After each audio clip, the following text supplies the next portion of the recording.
I'm the sole survivor of a roller coaster that couldn't be stopped for 12 hours last year. I learned a lesson I will never forget. Trust your gut. I had the day off from work. I wanted to do something fun, but everyone I knew was busy. Makes sense. I mean, it was a Tuesday. I decided I'd just go to the amusement park by myself. I've done it before and had a great time. I'm a bit of a thrill seeker. Well, not too much anymore. Going 5 miles over the speed limit is about all the excitement I want out of life anymore. I got to the park at around 2 p.m. It was slow, even for a Tuesday. It gave me a sense of excitement because I knew I'd be able to ride a lot of rides without having to be there all day. At the same time, it gave me a weird, uncanny feeling. All this space and not enough people to fill it up. I ignored the feeling and moved on. I don't know about you, but whenever I go to an amusement park, I like to work my way up to the really crazy rides. I'll start small and finish off the day with my favorite. My favorite just happened to be called the Grim Reaper. It feels a little too on the nose, doesn't it? It was 7:30 p.m., and the park closed at 8 p.m., and I knew it was time to get in line for my final ride. I also made a new friend while there. We met standing in line at one of my first rides of the day. We decided after chatting the whole time in line that we'd hang out for the rest of the day. His name was Charlie. We agreed on every ride that day, except for the last. He wanted to end the night on the Mindbinder, but after some convincing, aka the Mindbinder's line was way shorter while passing by. We decided to do the Grim Reaper last. We got in line for the Grim Reaper, and there was hardly anyone in line. It made sense, given that it was almost closing time. "Do you think they will let us ride multiple times if the line stays down?" Charlie said with his hands clasped excitedly in front of him. I just smiled at him and chuckled. Normally, I would have been excited too, but something in my gut felt so off. For some reason, I didn't want to go on one of my favorite rides. Maybe it was the 5 corn dogs I ate a couple hours earlier, I figured. I'm a very rational person. I wasn't the kind of person to let anxiety or worry rule over me. I always thought life was just what you made of it. When we got in line, there were about 60 people, give or take. The people in front of us did their ride, and 30 of us were left in line. People started looking at the time and saying they were tired and just getting out of line. By the time it was our turn, only 19 people were in line. I knew the ride well enough to remember that it held 20 people, so if no one else got in line, they really might let us go multiple times. I really didn't want that, though. Honestly, I felt even more compelled to get out of line after all those others did too, and I didn't want to seem lame to my new friend if I wanted to get off the coaster after one ride. The time came for us to get on the ride. My heart was pounding faster than it ever had. I wondered if I was all worked up because I watched Final Destination 3 with a friend a couple weeks back, but I wasn't having visions of the terrible fate we would all face. I was just feeling off. I did everything in my power to get it to all make sense and to not worry, but nothing worked.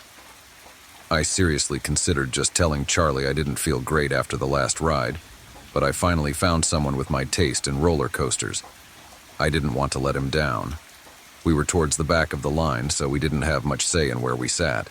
We ended up in the third car from the front. I was just happy we weren't in the front car. As you get on the Grim Reaper, it plays a cheesy little jingle. Nowhere to run, nowhere to hide, the Grim Reaper will find you dead or alive. With music in the background that always sounded so dumb in the past. I couldn't believe it was getting to me. Charlie even hummed along to it while grabbing my arm with happiness. We got in our seats, and an employee came by and pulled down the metal bar restraint to secure us in our seats. It was the kind that strapped you individually over your shoulder. I'm on the chubbier side, but I can always fit into coaster seats. I've never been told I couldn't go on a ride. I'm just sometimes a little snug. It's actually kind of nice because I feel very secure. As we got strapped in, I felt the plastic-coated metal hit my shoulders and chest. It should have given me a sense of comfort and safety, but I just felt trapped. The employee walked back to the station that has the infamous big button that starts the ride. He flashed all a thumbs up and yelled, "Ready for the Reaper?" Everyone raised their hands and let out an excited scream. Except for me. I let out a large sigh, counting down the seconds, trying to imagine Charlie and I once we were off the ride and how happy we would be. The employee hit the button and we were off. The coaster shot out of the loading station like we were a bullet being shot out of a gun. After that, it started on a relatively slow ascent up a point to a drop-off of 60 degrees, a couple of twists and turns, a big loop, and some more twists and turns. About halfway through the ride, I was enjoying myself. I was thinking about how the hard part was done, and I was safe. Just a little anxiety was all. We were rounding out our last bend when a sense of relief came over me. I could see the end of the ride. I was almost done. But the ride didn't start to slow down. Normally, the coaster starts to slowly come to a full stop several hundred feet from the end, but it was still going. As we passed by the loading area, I saw the operators look confused as we raced by. I noticed no one else was waiting in line. Someone screamed, "One more time!" And everyone on board gave an excited response, everyone except for me. Charlie looked over at me and grabbed my wrist. "Yes, I knew they would let us keep going. This is awesome." He let out an excited yelp as we reached the climb to the drop. He was beaming with joy the whole rest of the lap. We passed by the loading area once again, but this time the coaster operator had a couple other people standing with him. The operator who strapped us looked red and worried. As we were whipped by the employees for our third ride of the day, the other riders were divided. Some were still excited, screaming, "Let's go, one more time," or "Best day ever, yeah." Some people started to sound scared. Not everyone noticed the employees looking frazzled. I can promise you one thing, I noticed. We started going up the incline again. This was the slowest part of the ride, at around 10 miles per hour, and slowing down a little as it reached its peak. This gave us opportunities to take a breath or try to talk, although it was only for a total of about 20 seconds. Are we stuck?" I said nervously to Charlie. "I'm sure we are fine. There is just a malfunction with the electrical system not activating the brakes or something. There is always a manual shutoff." He was cut off, and we went down the steep hill. We passed by yet again, this time with more people looking worried and someone standing close to where the coaster would go by. He tried to yell at us as we went by, but we couldn't really understand him. Maybe something about them working on getting us off. This time, as we zoomed by, everyone was scared and starting to panic. I guess it didn't sink in for some people what was happening until right now. We went around a fifth time, and everything remained the same. On the sixth time, we were at the peak and saw a fire truck coming into the parking lot. From the top of the incline, we had a perfect view of the parking lot, along with the side of a highway a little further out. It took 2 more loops around the track by the time the fire department got to us. Not just them, but police officers and ambulances. It started to scare me. Why did they get ambulances? Is it just protocol, or is there more to this? Someone came in a few minutes later with a big white board that they used to write messages to us. The ride was too loud when passing by them to hear anything, so this was their only way to talk to us. It must have been the 12th or 13th time around when the whiteboard read, "Trying to free you at peak." I knew they couldn't write a novel for us because you can only read so much while going by so fast. But come on, people, what is that supposed to mean? I think they just wanted to tell us they were working on a way to get us down, but that didn't matter. We had been on this ride for nearly 30 minutes and we felt sick, and our bodies hurt like crazy. A couple loops after that, we saw a fire truck trying to get underneath where the top of the ascend was. Luckily, there was a large space where the truck could pull right beside it. Unfortunately, at its peak, it's about 200 feet in the air. It also didn't have any emergency exits at the top, like most coasters do. You'd think that would be a requirement, but what do I know? We saw the fire truck start to expand the ladder that comes out the top, but it wasn't even close. We waited for the firefighters to try and figure out a solution to save us, as the audience below us was watching us like we were some kind of show. It was close to 45 minutes when the first death occurred, then one more soon after. There was a skinnier guy in a car behind me. I heard him talking about trying to slip out of the seat restraint, which secured him to his seat.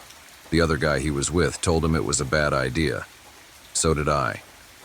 The next time we went up the ascent, he began violently wiggling and thrashing back and forth, to the point where people thought he was going to throw off the ride.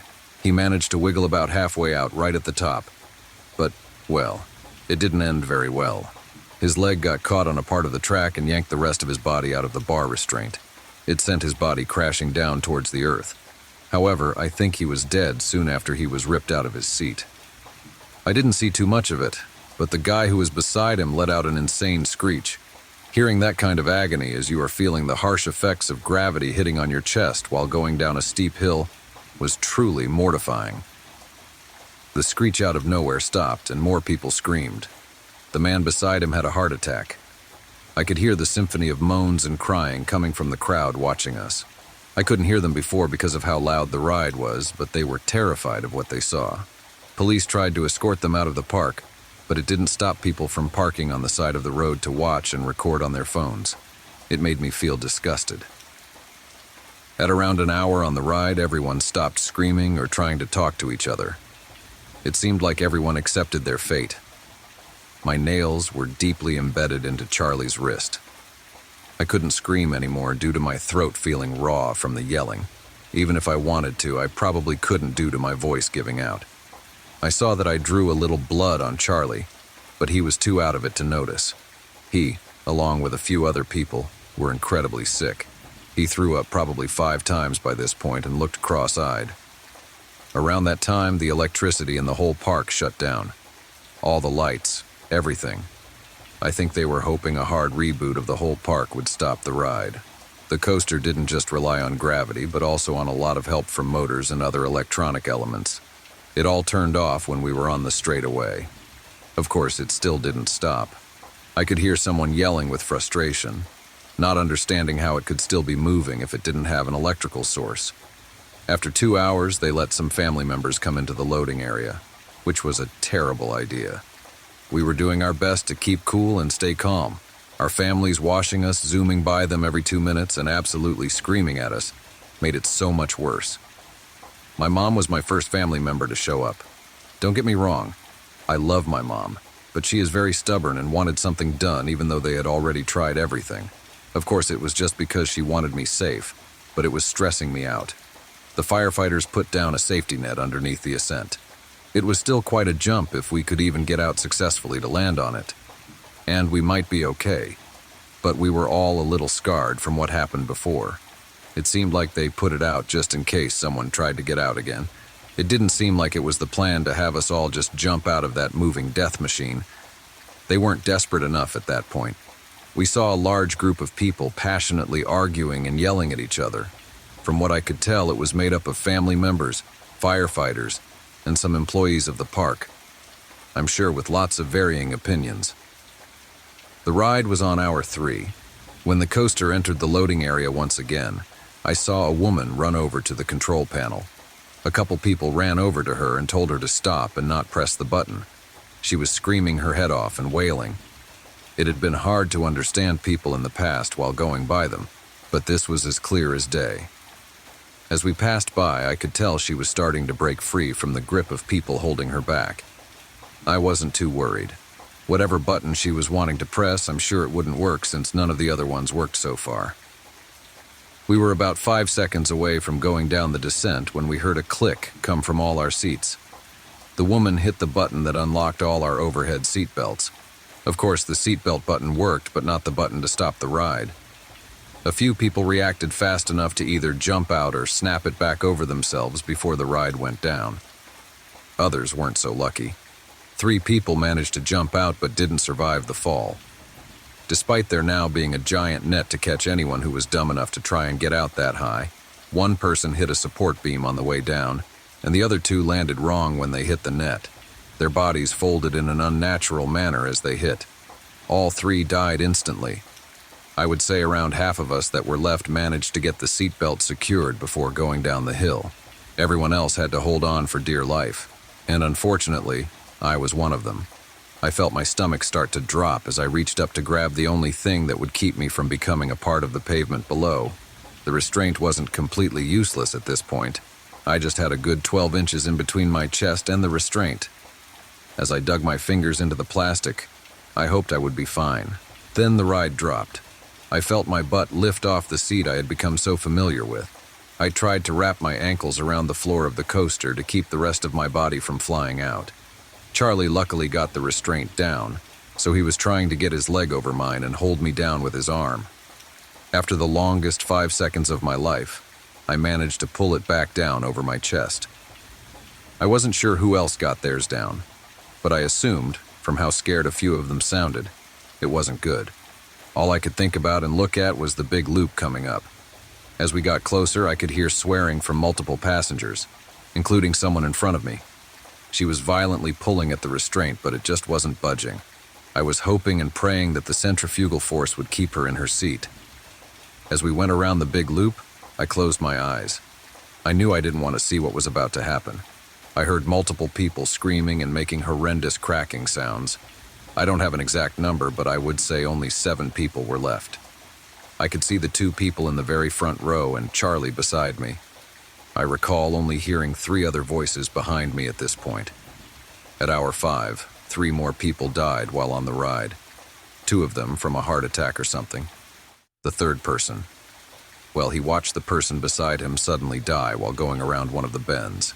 He yelled out in anger and well, I'd actually rather not go into detail, but he died soon after. I saw the whole thing. They were the 2 people left in front of me and Charlie. At hour 6, we saw a group of people bringing in what looked like another large net, except that it was in the loading area. The next time we looped around, they wrote something new on the big white board. We are going to try and stop it manually. I had no clue what this meant, but by the look of the net, I was terrified. The next pass, there were people on both sides of the loading area. On one side, the net was wrapped around a large pole that had been somehow fastened into the concrete slab. I saw a large similar pole on the other side, but the net wasn't yet attached. As we zoomed by, I could hear people trying to rush and hurry behind us. We went around one of the turns, and I cranked my neck, looking to see what plan they had in mind. They were frantically trying to tie the other side of the net to the support beam that was freshly drilled into the ground. I couldn't believe how stupid these people were. How on earth did they think this was a good idea? Was this a last-ditch attempt? I was yelling at them and telling them to stop, but of course they couldn't hear me. Even if they could, they wouldn't listen. They were desperate to get at least someone out of this alive. Or maybe the owner of the park wanted all of us to die so that no one could publicly talk about the horrific things we went through. As we went past the last bend, the hundreds of people watching the spectacle cheered, clapped, and celebrated, somehow not seeing any of the flaws with this terrible plan. We were on the straightaway, and my heart started to pound again. The few seconds before we hit the net felt like slow motion. I swore I could see everyone's face. They looked happy. I couldn't believe it. It made me upset because I knew they were all about to be very disappointed. Finally, we hit the net. Of course, it was no match for a giant metal contraption hitting it. The metal pole was ripped out of the concrete slab and smashed down right in between our car and the one behind us. As we headed for the incline, we tried to get the net that attached itself to us off of the coaster. Luckily, we were able to get it off of us, but no luck with the metal beam that was now awkwardly lodged in the coaster. As we started going down, the whole ride started to shake violently. It felt like we were going to fly off the track. We made it to the first turn. I heard a loud snap and 2 screams. The 7 coaster cars behind ours broke off, and the metal beam found its way underneath. As we turned, I watched in disbelief as the cars behind us all went flying off the tracks. At that point in the ride, it was about 50 feet off the ground. Still enough to kill them. I wasn't fast enough to close my eyes and saw the whole thing. It went off the track like it had wings and suddenly plummeted down into the earth. The screaming immediately stopped when the ride landed upside down. My imagination filled in the blanks and shuddered at the thought of the carnage below me. And then there were 2. We were hoping that somehow the ride would stop or slow down because we lost the back 7 cars. I was not sure what the logic was, but we were desperate at this point. After another hour, it was not showing any signs of slowing down. Once we made it to hour 8, we expected our fate. I was hoping that this would all be over soon and we could just be done. I don't think either one of us thought we'd get off. We just hoped at this point that our deaths would be quick. Over the next couple hours, we noticed a piece of metal on the car ahead of us start to wobble and loosen. I'm not sure if it was just the wear and tear of the ride going for so long or the whole net fiasco, It kept looking like it was about to come loose and we'd duck out of the way. We were imagining the worst possible outcome, thinking it would fly off and decapitate one of us. Eventually, it did come off, but it wasn't a dramatic moment like we thought it would be. It was so much worse. Instead of coming all the way off, it only partially came off and started grinding loudly against the track. We heard an audible cringing sound from everyone watching below. The sound was horrendous. The thin strip of metal started to find its way underneath the car. Charlie was worried it would dislodge the coaster from its tracks like we saw just hours before. He told me he was going to try and grab it. I begged him not to. After a few laps of me telling him to just leave it, he made up his mind and contorted his body to try and grab the sharp metal. I couldn't see his hand as he reached down for it, but I could see his face. Somehow that made it worse. His expression quickly changed from focused to shocked in a matter of seconds. His face was blank. I heard screaming but had no clue what was going on. He lifted up his arm and I don't think I will ever be able to get the image of what used to be his arm out of my head. When he gripped the metal, it slipped and went deep into his forearm. I tried to grab his shoulder to calm him down, but to my shock, he was calm. He was more silent at that moment than he had been the whole day. He wouldn't even look at me. He was almost mesmerized by the sight of his bloody, disfigured arm. I felt lightheaded and had a ringing in my ears. Watching the blood start to make its way down his entire body, then to me and the floor of the coaster. It was making me feel sick watching the blood move around the car as we went around the twists and turns of the ride. Within minutes, Charlie looked like a ghost. I did my best to try and wrap his arm up with shreds of my shirt, but it was completely pointless. I don't think an old t-shirt can help when you see the bone. I tried to talk to him. I tried to make him feel as comfortable as I could, but it was no use. He was fading in and out of consciousness. We began going up the ascent, and he finally looked over at me. I couldn't begin to explain all that I saw in his eyes. I could see the pain and sadness, but also the relief. He knew he was going to die, but I don't think he cared. He gave me a weak nod of the head and looked ahead when we went down the hill. I tried to keep a close eye on him this lap, but it was honestly hard to look at him. I heard him take a deep breath right before the loop. When we finished the loop, I looked over at him and, well, he was gone. I was now left alone in the death trap. I never imagined it could have gotten any worse. But having a dead body sitting next to you on a roller coaster is not something I would recommend. I was sitting in shock next to my dead friend for a couple hours. I was frozen in fear, not wanting to even think of a way out. After gaining some courage, I contemplated my next move. I came back into reality and realized the coaster was going just slightly slower. It wasn't significant, but if the loops were taking just slightly longer than before, that damn piece of metal that killed Charlie must have made its way underneath and not derailed it, but slowed it down. I ended up taking off my shoes and Charlie's shoes.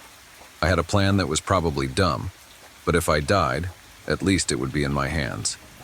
As I went by the loading area, the coaster started to slow down just before the ascent. I threw all 4 shoes right in front of the ride. A part of a shoe caught the truck in just the right spot. The ride was still. I could feel the coaster almost pulsing, trying to move with all its might. I was sore. My shoulders were badly buried by the shoulder restraints, repeatedly hitting me over and over again. My whole lower half aching from sitting in a hard seat for hours on hours. I took a deep breath and squeezed in my gut like I never had before. I let out a horrific yell as I forced my body out of the restraint that had been holding me down for the last 12 hours. About 360 times around the track. My heart was racing as I felt the coaster start to win the battle to move again. I managed to squeeze out just seconds before it took off. I was freed and jumped. Luckily, I just barely hit the net below. I also managed to hit the net, so I didn't hurt myself too badly. Nothing is worse than what that ride already did to me. I laid on the net looking up into the sky, in disbelief. I was still. I wasn't moving. It was almost making me feel motion sick not moving around, like when you are reading a book in the car and you look up after an hour. Everything was blurry. I could barely hear the faint sound of people trying to get to me, but it was mostly just my ears ringing and my heart beating. After just a few minutes, I was down. They immediately rushed me to the ER where I stayed for 3 weeks. I sustained a broken rib, a broken collarbone, severe bruising, and a concussion, just to name a few, not to mention the mental trauma. I'm writing this as I'm feeling ready to finally tell my story. This is the first time I'm digging back into my memories and recollecting the whole experience. I've started to work through all this with a therapist, and it's made me realize I need to get it all out of my system. Don't bother trying to find anything about this story. The owners of the park have done a suspiciously good job hiding it. That's another reason I want to get my story out there. They have completely scrubbed the internet of it somehow. Although talking with a professional has helped, there are still some sounds and images that I can just never completely get out of my head. If you take one thing from my story, it's that you should trust yourself. Even if you don't believe in a higher power or gut instincts, if you have a feeling, trust it. Please. My neighbor has been beckoning my children from his window at night. I live in Texas with my daughter Alicia and my son Jay. Their mom has been out of the picture for the past 2 years, not dead, just a piece of shit. And I've managed pretty well as a single father. The 3 of us lived in a 2-bedroom in a nice neighborhood. I've got a solid job and the kids are thankfully healthy. Everything was smooth sailing until one night 2 months ago, during which I was awoken by Jay poking me in the face.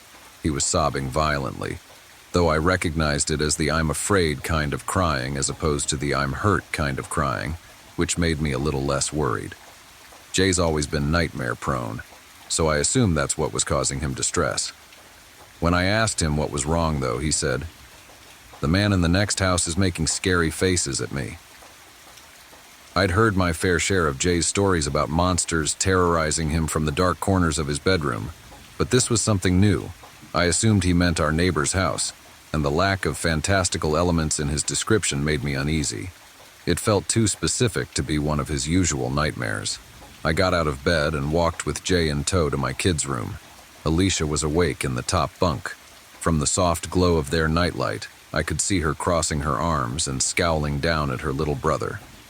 I didn't turn on any lights to give myself a better view of the outdoors and peered out the bedroom window. Their window had curtains on it, but for once they hadn't been drawn all the way, and there was a small opening between them through which Jay must have looked out. One side of the neighbor's house, the one to our left from the street, was visible from Alicia and Jay's room. There were 2 windows on the neighbor's side of the house, but it was too dark inside to see anything. I recalled from what I'd seen in the daylight that the window on the left, the one closest to the front of the house, was the kitchen. I wasn't sure what the window on the right was, as it always had its curtains drawn. I asked Alicia if she'd seen anything, and she shook her head. He's always having nightmares and crying. I don't want to share a room with him anymore, Dad. I never get any sleep. It's not fair. Of course, hearing that made Jay start crying again, so I let him sleep in my room for the night. He has this TMNT indoor camping tent that he prefers to his actual bed. Honestly, at that point, I half suspected his nightmare to be a ploy to get me to let him camp. Anyway, I guess I'm a total pushover because he slept in that tent in my room for the next 2 nights. On the 3rd night, I was again woken up, but this time by Alicia, who was standing over me and shaking my arm.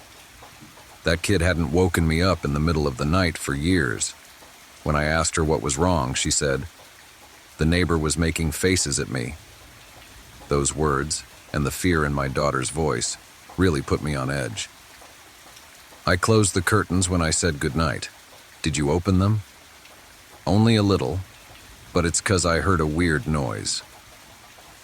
What did you hear? Alicia couldn't recall exactly. According to her, she had gotten out of bed to see what was going on, and when she lifted the curtain, she saw a light on in the neighbor's window. The curtains in the back room had been drawn back, and our neighbor was standing in his house, right up against the window frame. What was he doing? Alicia thought for a moment, and then made an expression I never want to see on my child's face, or anyone else's for that matter, ever again. I won't do it justice by describing it, but it looked something like this. First, she smiled with both sets of teeth, so that there was a little open sliver between the rows, and then she furrowed her eyebrows. She inclined her head towards me, kind of Kubrick stare-esque, and strained the muscles in her neck. The worst part, though, was what she did with her hands. She held out her left arm, forearm up. Then she clenched her right hand into a fist and moved it back and forth rapidly over her forearm. Poor thing described it as playing the violin, but it seemed pretty obvious to me that my neighbor was pantomiming cutting. Disturbed, I told Alicia to stop and to not make either the expression or the gesture again. I was angry and confused. My neighbor, a man in his 40s, was a bit of a recluse, but he had seemed normal enough in the 3 or 4 times I'd spoken to him. I couldn't fathom why he would do something like that to my kids. After asking Alicia a few more questions, I realized that my neighbor might not have done anything technically or at least legally wrong. It wasn't against the law to make inappropriate gestures in your own home, but it seemed like he was targeting my kids specifically. Legal or not, I planned to have a little chat with him the following morning. My last question to Alicia was if our neighbor had made any other gestures, and she nodded. Then she started making beckoning, "come here" motions with both of her hands. I had Alicia sleep in my room for the night as well. I also checked out the window in my kids' room, but like before, I saw nothing. The house was completely dark. The next morning before work, and after dropping Alicia and Jay off to school, I spent a good 5 minutes knocking on my neighbor's front door. I figured he was home since his car was in the driveway, but he never answered the door. Eventually, I had to leave for work, and as I was walking away, I turned around quickly to see if he was watching me. He was, the coward. I saw him for a split second at the front window before he ducked beneath the sill and out of view. Clearly, the guy had problems.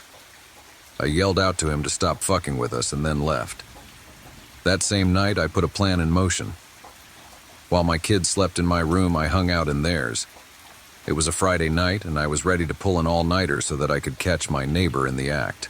Although I trusted my kids, I wanted to confirm that there was actually something nefarious going on before I escalated things. I made sure the house was locked up and all the curtains drawn, tucked my kids in, and sat on the floor under the window in their room. At around 9, I started marathoning Midnight Mass on my phone. I didn't want to wear headphones and miss any strange sounds, so I kept the volume low and mostly read subtitles. At midnight, I started to hear strange sounds. Like Alicia said, it's a bit hard to describe. Best I can do is that it was this low, repeated clicking sound. You know the ch-ch sound you make to beckon a horse? It was something like that. All I knew is that the sound was undoubtedly coming from a person.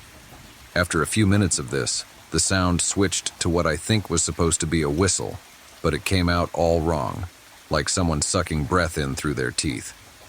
The sound was so crisp that the neighbor's window must have been open, which was an unsettling thought given that there was only around 15 feet of space between our houses.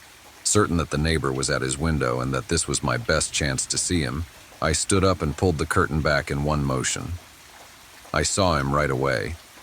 There was a dim light on in his room, allowing me to see that horrible expression Alicia had made the night prior. It was one thing to see my child's recreation, but it was far more frightening on an adult. His window was indeed open, and his arms were stuck out into the cold night, violently swiping against each other in a grotesque mimicry of self-harm. When he saw me, and realized that he was looking at another grown man and not some poor child, he stopped his erratic motions. His cartoonish grin faded and another, more genuine emotion settled over his features. Rage. The man grabbed the window and slammed it shut, then closed the curtains with the same forcefulness. I let my own curtain fall. I was a little shell-shocked, I think.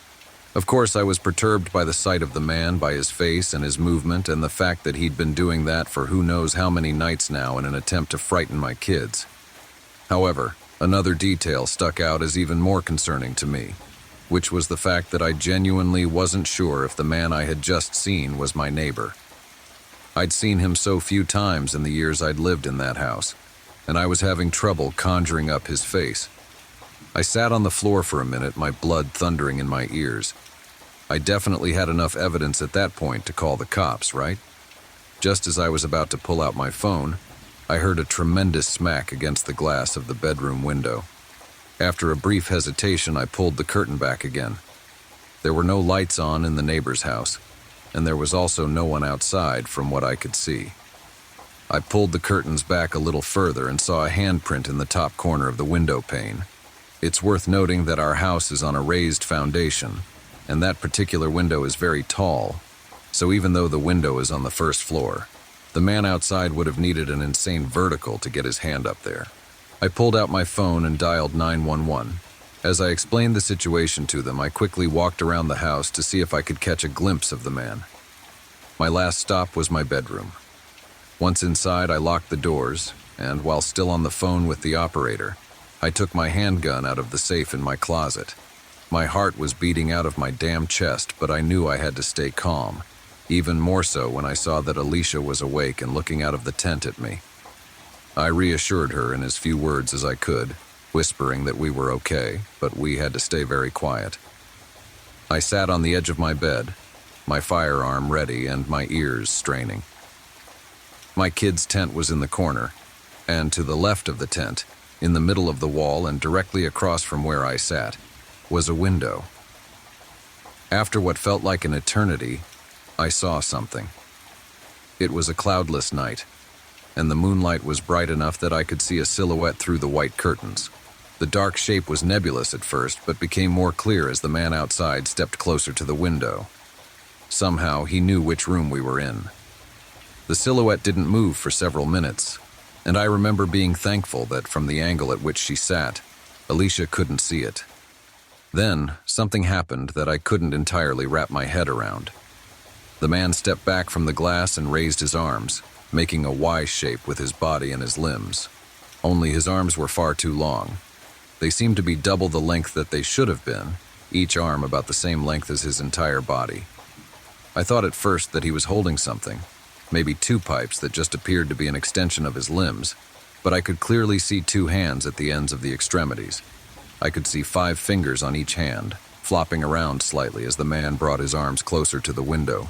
Thud, thud, thud. I stood up and readied myself to shoot, but just then the sounds of sirens pierced the quiet night. The man outside banged his hands against the window one last time, and then it was as if someone had sliced his arms at the elbows. His forearms seemed to shear right off, and the man took off running before they so much as hit the ground. When the police officers announced themselves, I answered the door and explained the situation to them.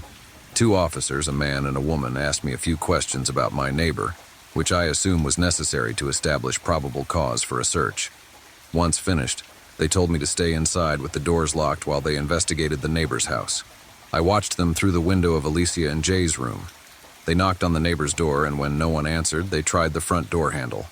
I watched the unlocked door swing open. The 2 looked at one another and then entered. I'm not sure what they found inside that house. All I know is that when they emerged a few moments later, they both looked very disturbed.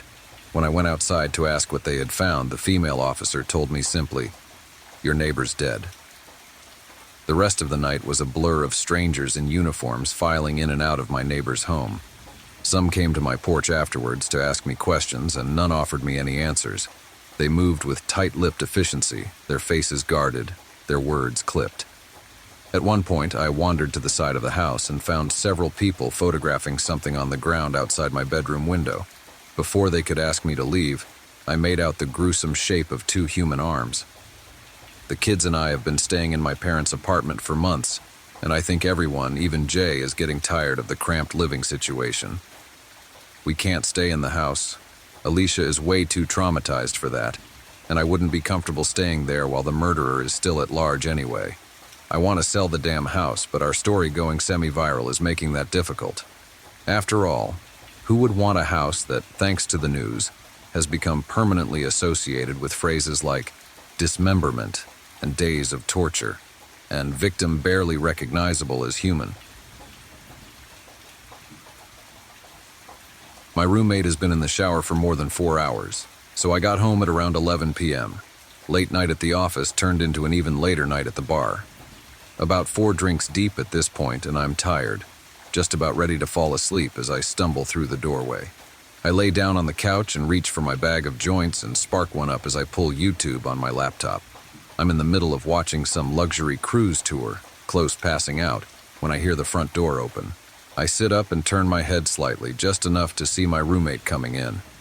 He hangs his jacket in the closet and doesn't say anything and walks slowly to his room, which is normal enough. I'd been living with him for about 3 months, long enough for me to pick up on most of his tendencies. The guy really doesn't talk unless spoken to, which was far from a problem for me. He also generally kept things clean on his end, never causing much in the way of problems. I really couldn't complain, so I go back to watching YouTube, and about 5 minutes later I hear the shower in his room turning on. Once again, nothing strange. At this point, I'm watching bare-knuckle boxing highlights with my eyes half open, maybe 1 or 2 minutes away from passing out. I remembering waking up in darkness, my head hurting, my throat dry as hell. I sat up slowly, waiting for the grogginess to settle into something manageable. Once it did, I grabbed my phone, checked the time. Around 3:30 a.m. from what I remember. I was starving, and so I got up, began walking towards the fridge. And then I noticed it. A soft but ever-present noise in the background. It took me a few seconds to really recognize what it was. The shower. Suddenly, the events of last night began replaying in my head. Drinking at the bar, Ubering home, laptop, couch, my roommate coming home, the shower turning on. I stood there for a while, trying to make sense of it. Maybe he went to bed and forgot to turn it off. I shook my head. There's no way that happened, I thought. Maybe he slipped and fell. Realizing the implications of this, I rushed towards his room but found his bathroom door locked. I began pounding on it. "Hey man, you all right?" No response. I considered kicking the door down but decided to call 911 before I did that. I took my phone out, preparing to dial, when I noticed that I had an unread text. One from my roommate. "Hey man, I couldn't sleep, so I went over to my girlfriend's place. Not sure when I'll be back." Sent 2 hours ago. I look at the bathroom door, then back down at my phone. Everything about this was wrong. First of all, my roommate barely texts me, and certainly never to tell me that he's going out. Second of all, I know for a fact that he's single and has been for a while. And third of all, who the fuck was in the shower then? I tried calling him. No answer. Sent him some texts, but no response. I walked over to his desk and saw that his keys and wallet were still beside his laptop. My head's starting to spin at this point, and I get out of there, go back into the living room and turn on the lights. I'm pacing around in a circle, trying to follow the plot while also trying to ignore the shower, a noise that I never could have imagined being so dreadful in any context. Sometime later, I hear something vibrating on the kitchen counter. I move towards it and see that it's a phone. My roommate's phone. The panic begins setting in, and immediately I grab my keys and run out of the apartment. I make my way down the hall and take the stairs down to the lobby, but even that doesn't seem far enough away. And so I make my way over to the McDonald's across the street. I sit there for a while, considering calling the cops, but for some reason feeling too nervous to do so. But even though there's hardly anybody in there, the place begins to feel suffocating, and I decide to leave, walking back out onto the empty streets. Almost immediately, I get this feeling that I'm being watched, and I feel my gaze drifting up and towards the apartment. Soon, I'm looking at my balcony, and I see somebody standing there. A dark figure stood completely straight, stiff to the point where it nearly resembles a mannequin. But it isn't one. If I look closely, I can see it just slightly swaying. I froze in place, my mind hardly able to understand or accept what it was seeing. It's not my roommate. It's too tall. In fact, it's too tall to be anybody I know, its head nearly scraping the bottom of the balcony above. No matter how hard I tried, I couldn't make out any of its details. The darkness and distance may have been enough to explain that away, but there was something about it that drove me towards a different conclusion, that this thing simply possessed no details that could have been observed, that the only element of its composition was that of unadulterated darkness. Of course, my gut instinct was to get the hell away from it, but the voice in my head was telling me that if I were to try and run, this thing would end up following me. I went back into the McDonald's instead, locking myself in the bathroom as I finally dialed 911. I told the operator that somebody had broken into my place, but that I had gotten out of there without them noticing, but that they were still in there. It was the story that most accurately represented the situation without making me come across as batshit.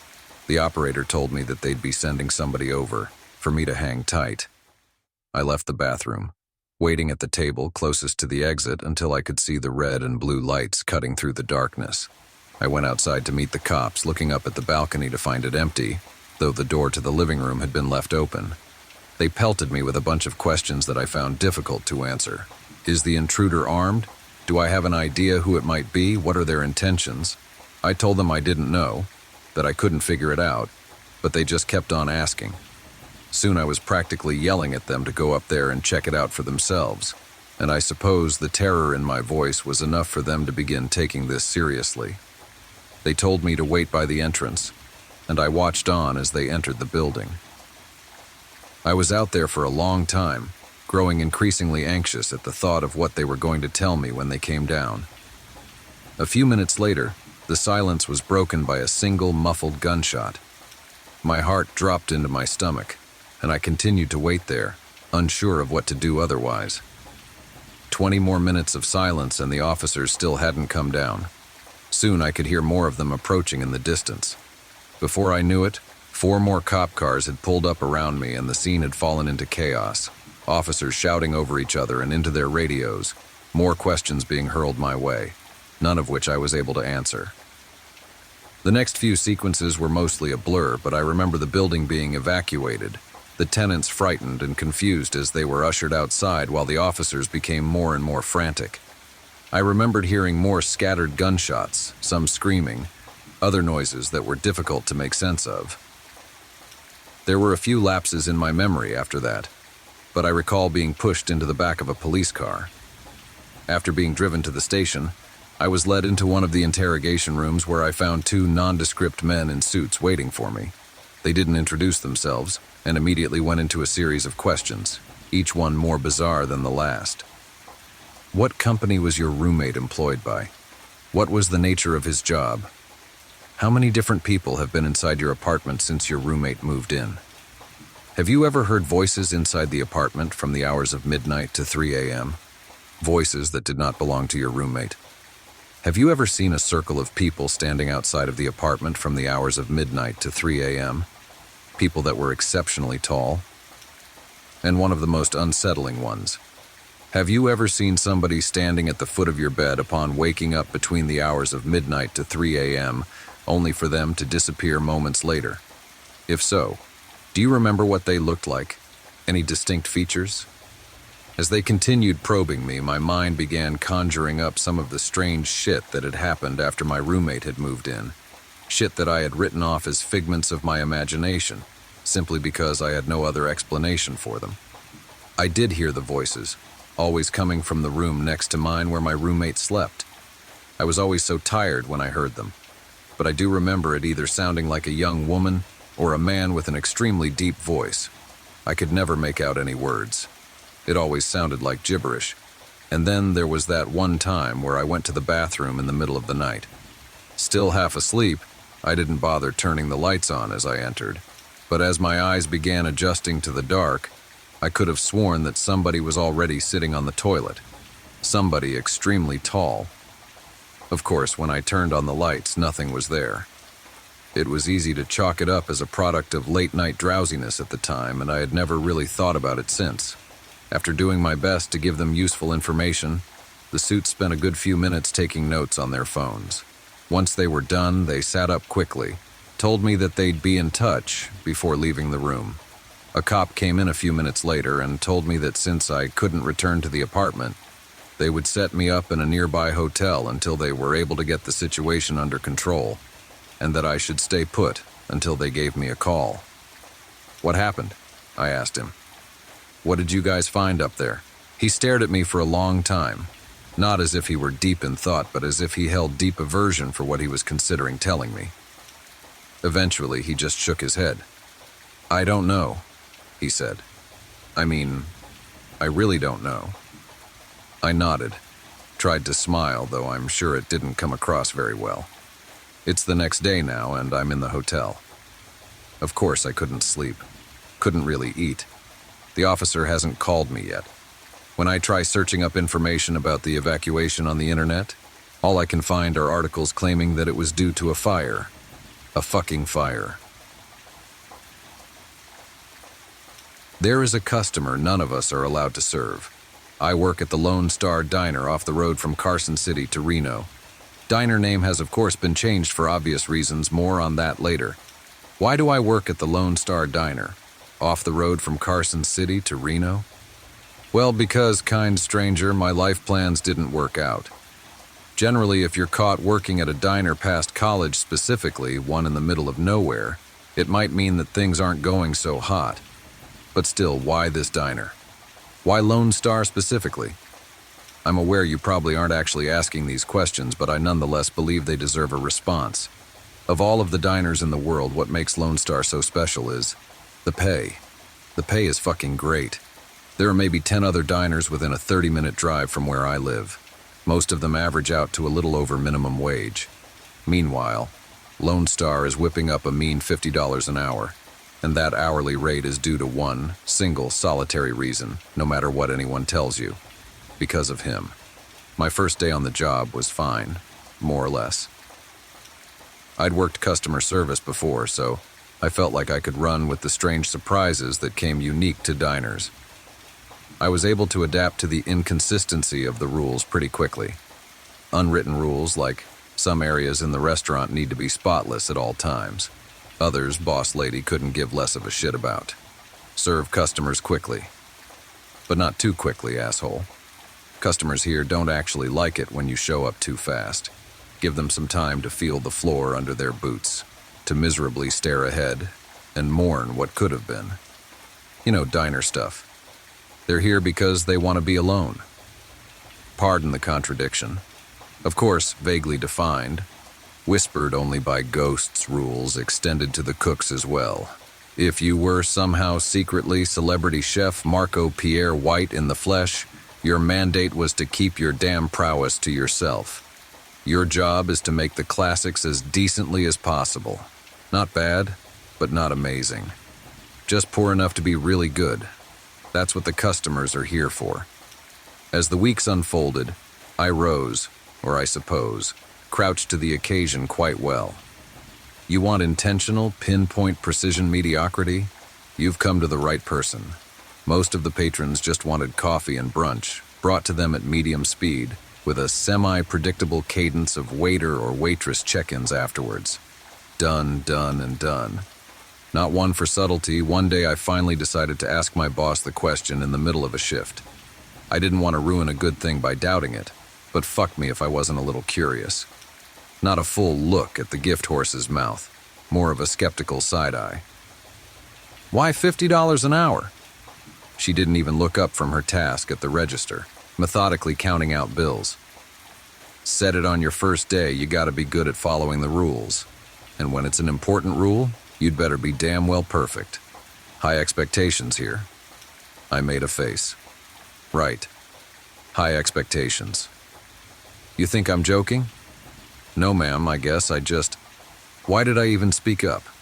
I just think you're running a really cool operation here. Cooler than you might realize. It's still work, but the whole thing seems... fair? Christ, my waffling skills were abysmal. Add that to the list of intentional mediocrity. Booyah. She looked up from her duties and shot me a stern look. I don't run this ship, and following the rules here means that you take care of yourself. I'm sorry? I am your employer, sure, and I'll pay you well to be here, sure, but you should be aware. There is plenty more going on here than just you and this diner. She glanced down at her watch, then sighed. I usually save this speech for the end of the month, but you already caught me halfway through it. So the Coles notes, if you don't think you have it in you to follow instructions clearly, without protest, and without asking too many questions, then you should leave. Quit. No harm, no foul. A week's worth of pay on the house. The conversation sputtered shortly after that. I tried to find an opening to ask more about what she meant, but she was closed off to the topic moving forward. And you know what? That was fine. If she wanted me to put my head down and just do the work, I could do that. And work I did. And things were good. Mundane small talk with the customers was fun. My coworkers were friendly, and I was getting paid well. I'd found a place to park the failures of my life, a place to build from. It must have been a Saturday, I think, when I first noticed him. An occupied seat in the far corner of the diner. No idea how long he'd been sitting there and waiting, though he certainly looked patient. I had the strange inkling that he'd been left hanging for quite some time, though I couldn't actually remember seeing him enter. Brown corduroy shirt, short hair, mid-50s it seemed, a reasonably calm smile, normal-looking dude. I started making my way out from the back and headed towards him. Immediately, I felt a tight grip on my arm. It was Melanie, my boss, with a forceful clutch enough to make me drop my notepad. Her fingers tightened around my forearm, sharply pinching my skin. "Important rules," she said. "What? You remember our chat about rules? Well, this is the most important one. Okay? Okay. That man, over there, in the corner." She motioned to the man who had caught my attention, sitting upright, hands softly clasped together, coy smile across his face. "You don't go up to him. You don't say a word to him." "But he's a customer?" Her hold intensified. She was hurting me, almost as if she was taking out some sort of unseen anger on me. "I'd like to ask you right now to be smart enough to not ask questions and just follow instructions. You don't go to his table, you don't talk to him, you can look at him, you can shout across the room at him if you'd like, though I can't imagine why you'd ever need to do that. But you do not approach him, and you do not take his order." Or a sharp exhale through the nose, a shake of the head, and a glare from my manager. "It's different every time, but it ain't pretty." I watched him from the short distance I'd been afforded. It was hard not to. She did too. Unlike the other customers here, I didn't get a sense that he was here to be alone, to reminisce, or to take part in the comfort ritual of a lackluster Eggs Benedict over rye. Instead, I had the sense that he was just curious, mild-mannered, content, but curious. My shift ended not too long after, so I didn't actually get a chance to watch him leave. Regardless, the experience of seeing him and learning about the rule he was connected to left a bizarre, dampening feeling on my mood. I liked my job. I liked coming home and unwinding. I didn't mind being in the middle of nowhere. It felt nice to look up at the empty sky filled with stars, to see them shimmer and shine and even occasionally shoot across. I made a wish that things in my life would stay simple. I started to get a sense of his cadence. He'd usually show up once a month. The rare times I got to see him, I'd try to squeak in the odd question to my boss. Questions like, who is he? Where does he come from? And, has anyone spoken with him? All mechanically met with, I don't know, and, if you're scared, you're welcome to quit. Then, as fate would have it, one day Boss Lady fell incredibly ill. My co-workers and I had to convince her to go home midway through her shift, her sickness falling, uncomfortably, within the usual 1 to 3 day window at the end of the month when our customer would typically appear. And of course, there he was, right after she went home. To my benefit, the other waiters and waitresses working the rounds were well aware of his presence and knew exactly what to do whenever he arrived. All of them knew to steer clear of him. Nevertheless, driven by a foundational curiosity that I just couldn't shake, I used this opportunity to go for it. I shouted a single thing across the floor, knowing Melanie wasn't there to chide me. "Hello, sir. What brings you here?" I asked him. He turned his head from his fixed position in his seat and put a hand to his ear. Clever. I said, "What brings you here?" I called out again, a few notches louder this time, garnering some odd looks from our Thursday patrons. To my surprise, he spoke back. I'm not sure why I was expecting his voice to carry the tone of some twisted, demented demon. Maybe the fear Melanie had instilled in me. The man sounded exactly how he looked. "I'm sorry, dear," he said. "I'm afraid I'm not sure what you're saying. Can you come over here and ask me again?" Nope. I was good. "And I don't mean to be rude about the service," he continued, "but it feels as if no one has taken my order for quite some time now." I let the exchange end there, diverting my attention back to the other guests. As always, he'd eventually disappear without fanfare, without the clatter of the entrance bell or any sight or sound of his steps across the diner floor. Our backroom conversations about him remaining dreadfully short while he was there, just he's here and he's gone, and the odd, when we really needed to say it, I feel really weird about this. It took me a while to understand where my brazenness to address this strange middle-aged man came from. In truth, I was just afraid. His presence and all of the questions tied to his being at our diner were disrupting this otherwise great arrangement that I felt I had. It seemed right, in the moment, to stand at the very edge of my bravery and say something to him. Of course, now that he was gone, I just felt worse. The next week, I was invited to something pretty interesting at work. I generally have a good amount of visibility into what Melanie, boss lady, does on a daily basis. The only element that remained elusive was her bi-weekly check-in with a particularly sharp-dressed agent-looking fella. There was a pretty consistent presence of state troopers, agents, and similarly uniformed men and women dropping into the diner, though I seldom paid it mind beyond simply noticing it. Midway through wiping down the tables, only an hour or so into my shift, Mel swung by and said, "Hey, want you in the meeting with the big boss if you have a few." The big boss? Sure. Yeah, coming. Just, if you don't mind me asking, who is...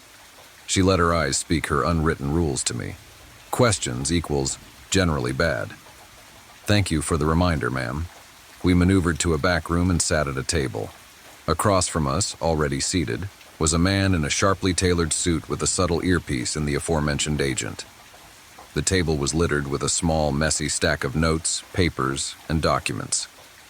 He made it a point to size me up, staring me down uninterrupted, like a deer to headlights, no concern at all about how awkward he was making it for me. Then he turned to Melanie. "How long she been here?" he asked her in his gruff Western drawl. 6 months, she said. "You trust her?" "I trust her." "Yes," he let his eyebrows say, "if you say so," then went on with it. "All right, so apparently you had a visit from the wandering man last week. You," he said, motioning to Melanie, "were out. But you," attention now shifted to me, "weren't. Give me the lowdown." The wandering man? The agent caught the confusion in my eyes. "Jesus, you've told this girl nothing, haven't you?" he said to Melanie. "Sir, I know it sounds weird," she said, "but I personally feel as if the man is almost, I don't know, drawn to curiosity. Like maybe the less I say to those not already in the know, the bet—" "Wandering man," the agent cut her off, "is our nickname for the fella that sits in the corner of your fine little establishment. Or should I say the state's fine little establishment?" "I'm sorry?" I asked. "That's correct. The state's." "Congratulations, ma'am. You're part of a government operation. The Wandering Man, not just a cutesy little nickname, but our legal definition of this tricky little problem, is a phenomenon we discovered many years ago. At the time, he'd just walk the desert landscape, chatting up unsuspecting strangers with bizarre questions. Everything fine, all hunky-dory. A little weird, sure, but nothing illegal. However, sometimes things would happen because of him. Bizarre things, grisly things. I could see Melanie groaning, concerned at the picture being painted. Would this pique my curiosity? "Have you guys, taken him in for—" I almost wanted to cut off my own stupid question, but he ran with it. "Nope, not because we don't want to, but rather because it might not be safe." The cozy mental image I'd held of this diner was starting to fracture. "We have reason to believe that he's a visitor," he said. "From—" I didn't attend another debrief after that. Not because I was barred, mind you, rather, I just didn't want to know anymore. My gut no longer held curiosity. There was just a low, aching dread there now. The agents and troopers, spaced out and seated amongst the eatery, were now just a glaring reminder of what my dingy diner job really was. The government cavalry would mostly show up around the end-of-month window the Wandering Man was set to arrive in. When he'd appear, they wouldn't do much more than examine him from their distant tables, subtly scribbling notes into notebooks. He'd always act the same. He would just sit there. He wouldn't give them. or us, the diner employees, much to go on. Speaking of employees, I remembered something Melanie told me after my first month of working here, that the worker turnover at this diner was incredibly high. Knowing at the time what everyone got paid, it made absolutely no sense to me. Now, 7 months into the gig, alongside a completely new set of cooks, waiters, and waitresses from when I'd first started, I'd seen firsthand just how true her statement was. None of the leavers claimed as much, but I'm sure the underlying premise of who the diner was really for became subconsciously clear to them during their time here. And it probably didn't sit all too well with them.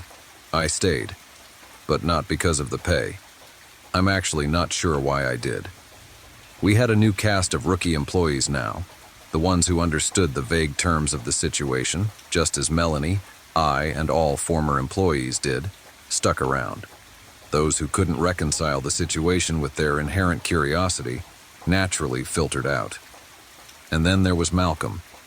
It was only his first week. He was a keener, mega keener. He'd bulldozed through a giant list of tasks and was already asking for the next batch of work to chew through. Anything he could get ahead of, anything he could step in for, anything he could learn, he was on it. He wanted to be as helpful as humanly possible. I think the salary of the role for a guy his young age was just too alluring for him. For our part, Melanie and I tried our best to get him to pace himself. We were both giving the spiel now. By this point, we'd more or less perfected it. There are things about this diner that are strange. Rules you will have to follow and not think about. Rules that are concrete, immutable, and non-negotiable like gravity. He nodded. At that moment, I really believed he was internalizing my words. And if that doesn't work for you, and if you don't think you can take care of yourself, then you shouldn't work here, I continued. There was always a visceral feeling in my stomach whenever I saw the wandering man in the corner during the same week that we were onboarding new staff. I'm sure Melanie felt it too. On those days, Mel and I would both work the till, and if we saw anyone coming out from the back, we'd stop them with a simple grab of the arm. Malcolm stepped out, and I did just that.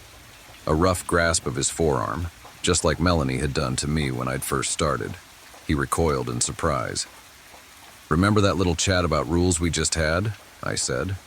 He nodded meekly, as if he was already in trouble. I pointed to the man seated at the far table in the brown corduroy shirt, staring straight ahead with what I believed at the time no real reason to be here. And I said, "You will not, under any conditions, serve that man. Don't go up to him. Don't talk to him. Pretend he doesn't exist." Malcolm lifted the garbage bag he was holding in his left hand. In my nervousness, I hadn't actually clocked what he was stepping out for. "Just doing garbage duty, ma'am," he said. But understood. And then he left out the front door with his usual swagger. The dumpster wasn't as close as we would have liked, so I appreciated his willingness to take on this duty so soon into his employment. I turned back to observe the wandering man.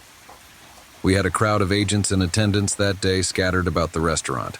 The man wasn't one to speak up often. Today was an interesting exception. "Officers," he said, "if you have any questions, feel free to join me at the table to ask them." The agents around the room reacted mainly with snickers.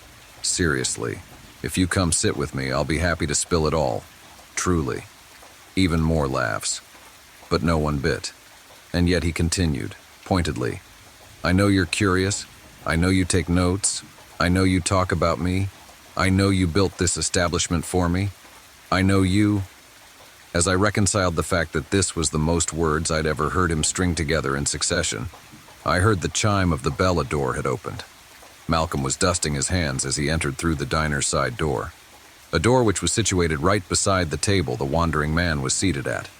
It all happened so fast, and yet it played out in front of me excruciatingly slowly, as if there was a moment, a single solitary second, where I could have stepped in. The wandering man dropped any pretext of an exchange with the agents, stopping his sentence midway and adopting a completely new demeanor. He played the role of a low, miserable, tired man and said, "30 visits, terrible service every time," in a pathetic tone just as Malcolm walked by. Malcolm instinctively plucked a notepad out from his chest pocket and turned his head to face the man. "Hey, I got you, Chief. I can have him ring something up for you. What are you?" And then Malcolm froze in place, and the wandering man's expression turned Cheshire cat wide. His neck alternated between tensing and fluttering, with what seemed to be undeniable excitement. The man started getting up from the table, and then, immediately, both of them were gone. Malcolm and the Wanderer had vanished out of existence entirely. The insanity of the moment was interrupted by the coded language I heard blared over a megaphone. Nonsensical agent speak that has been seared into my memory forever. Alert level black. Wandering target has compromised a civilian. I repeat, civilian has been compromised. And that was that. Melanie quit in the days after. She wasn't mad at me. She told me she always knew she'd leave after the 10th disappearance. Why that specific milestone was required, I have no clue. All I could do from that point was continue to work. On my commutes home or during lunch breaks, I would look up at the stars and put out the wish that Malcolm be brought back home, back from wherever he'd been taken. The debrief with the agents brought me no solace. The exchange with them was simple and short. "Where was he taken to?" Answered with, "He's gone now." With a perpetual dagger in my soul now, I had only the smallest of silver linings, if you can even call it that. A lesson. The lesson that I needed to be even more watchful, even more diligent, and on days when the wandering man was visiting the only server at the diner. No exceptions. I knew the agents weren't happy about that. None of them said it to me explicitly, but I could tell that they would learn something new about him every time he whisked someone away after a mistake was made. It was a weird, Darwinian setup they had created. We were a zoo they could use to learn more about a specific animal, a specific entity, a specific visitor. No dice. They'd just have to watch him sit now, or wait for him to do something different. I waited for the 3-day stretch at the end of the month that he usually appears in. Things were quiet up until that point. When he finally showed up, it wasn't what I expected. For the first time ever, I saw the wandering man walk right through the front door. In the dead of night, at the tail end of my shift, I was at the till, paralyzed, as he took step after step to close the distance. And then, he was right there, standing in front of me. And I was sure, absolutely sure, that I was going to die. He smiled. "Don't worry. I have my own little set of rules I play by," he said. I didn't say a word. This was no man's land right now. "I know you've been curious about me. I've admired it from the moment you first spoke up to address me. Cautious curiosity is a great thing to see in someone, especially in such a reckless species. Please, please just go. I'd like to answer a question about why I'm visiting. I'm sure you'd like to know why I'm here, right? I'm not curious anymore, I swear I'm not." He laughed. "The answer is really painfully simple. This little game, this little charade I'm playing, it is just so unbelievably fun. Please don't kill me, please. You truly have a wonderful planet. I will return again soon. Promise. Give me a month, maybe 2 this time." A sincere, kind smile delivered with kind eyes. "I'll come back with a new game." And then he was gone. It took me a minute to realize that there was a cake box sitting on the counter beside me. Maybe it was there the whole time he was speaking to me. Maybe it materialized right after he left. I opened the box to find Malcolm's severed head, a blank expression on his face, sitting on a bed of poorly and confusingly organized flowers. Almost as if there was an intention to create a floral arrangement, but no understanding of what something like that would look like. On top of the horrific display, written in an almost childlike handwriting, was a note that read, "I brought him back, just like you wished." The worst thing about being trapped at a diner in the middle of nowhere is that you realize that there really is nowhere else to run to. Every single part of our planet is blanketed by stars, by open sky. Someone could drop in any time.